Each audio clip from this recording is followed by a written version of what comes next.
देखना है कि एक छत का पंखा है या कूलर की मोटर है, हम इसकी वाइंडिंग के लिए अध्ययन करने जा रहे हैं। इससे पहले थोड़ा सा आपको जनरल इंट्रोडक्शन होना चाहिए। जनरल इंट्रोडक्शन क्या होता है कि जैसे छत का पंखा है, छत का पंखा कितने पोल का है, कितनी स्पीड पे चलता है, कभी अपन इस पे ध्यान नहीं देते हैं। आरपीएम राउंड पर मिनट है ना, रिवॉल्यूशन पर मिनट।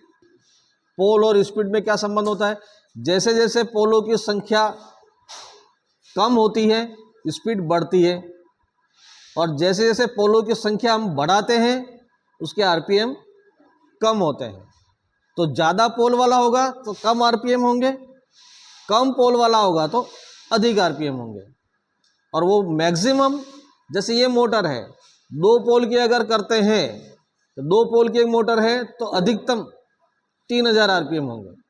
4 पोल कर दिया 1500 आरपीएम, 6 पोल कर दिया तो 1000 आरपीएम।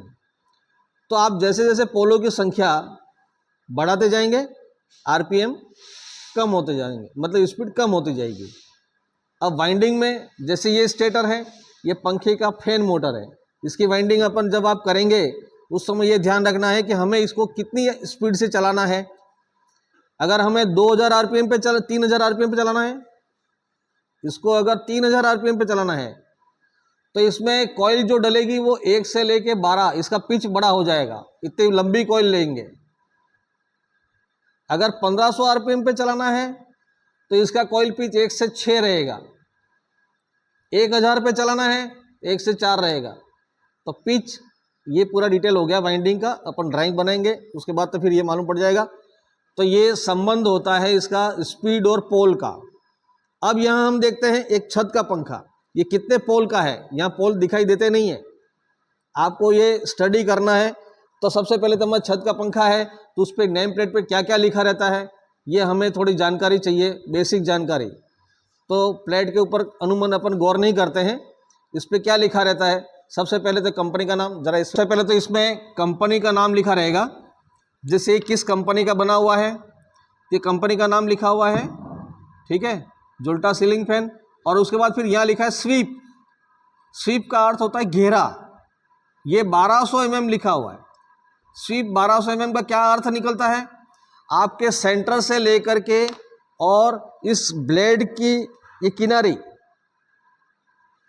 और उसका पूरा कितना घेरा कवर करता है, डायमीटर इसका, ये पंखुड़ी जो घूम रही है इसका घेरा कितना होता है ये लिखा रहता है इसके ऊपर स्वीप।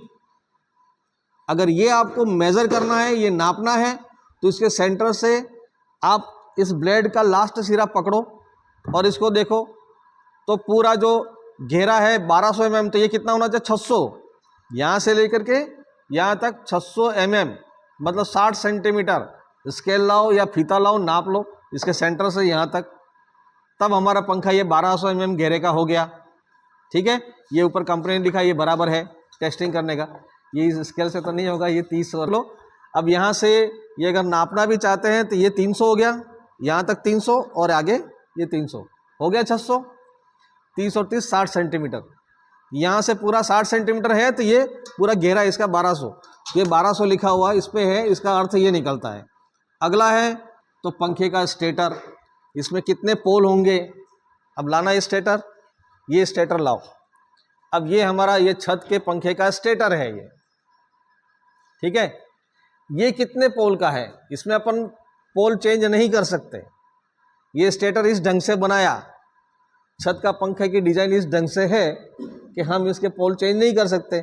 जैसे इसमें तो अपन वाइंडिंग में पिच चेंज करके ना आरपीएम घटा बढ़ा सकते थे, लेकिन इसके आरपीएम तो फिक्स है। और ये पोल, अब ये कितने पोल का है, तो यहाँ अपन जैसे 1 से स्टार्ट कर दिया, यहाँ से इसको 1 मान लिया, या कोई सा भी ये कॉइल जो है ऐसे डाली जाएगी यहाँ से, तो ये इसको 1, ये 16 स्लॉट है, इसको तो स्लॉट बोल दिया। अब इसी में 16 में भी कॉइलें डलेगी, तो एक कॉइल का डायरेक्शन ऐसे रहेगा क्लॉकवाइज, दूसरे का एंटी क्लॉकवाइज, फिर क्लॉकवाइज, फिर एंटी क्लॉकवाइज। तो ये 16 पोल हो गए, 16 स्लॉट तो 16 पोल, 16 पोल की मोटर रहेगी ये इसका स्टेटर है, ठीक है। इसका रोटर बाहर घूमता है, बाहर घूमने वाला जो है ना वो रोटर कहलाता है। अब यहाँ ध्यान रखना ये रोटर नहीं है। अब ये पंखे का जो था इसमें स्टेटर बाहर स्थिर है तो अंदर रोटर घूमता है, इसमें रोटर अंदर था, इसमें रोटर जो घूमने वाला भाग बाहर होता है, उसमें छड़े डाल के शॉर्ट सर्किट चालक रखे गए, इसमें गोल रिंग होती है ना वो रोटर कहलाता है। ये स्टेटर हो गया, ठीक है। स्टेटर और रोटर दोनों में अंतर ये समझ लेना डिजाइन देख के। अब छत का पंखा अपन जब बांधने जाएंगे तो ये आपके 16 पोल का है, तो इसके आरपीएम 120 गुणा फ्रीक्वेंसी 50 बटा पोल से आरपीएम निकलेंगे। ये फार्मूला है सिंक्रोनस स्पीड का। अब उसमें से फिर आरपीएम जो स्टैंडर्ड आरपीएम आपने निकाल लिए उसमें 10-20 आरपीएम कम भी होते हैं।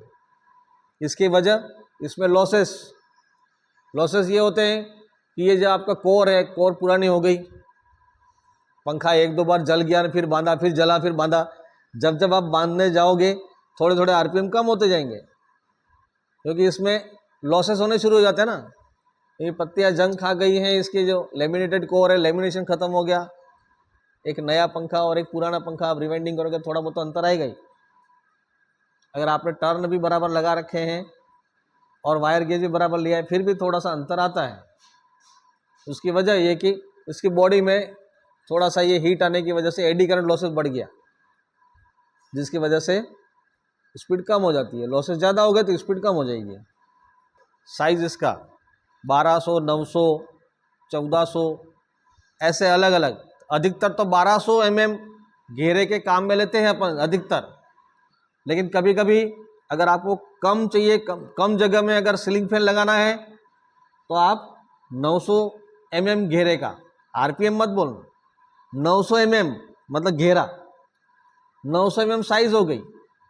फिर 1050 की साइज 42 इंच, फिर 1200 की साइज 48, फिर 1400 की भी आते हैं।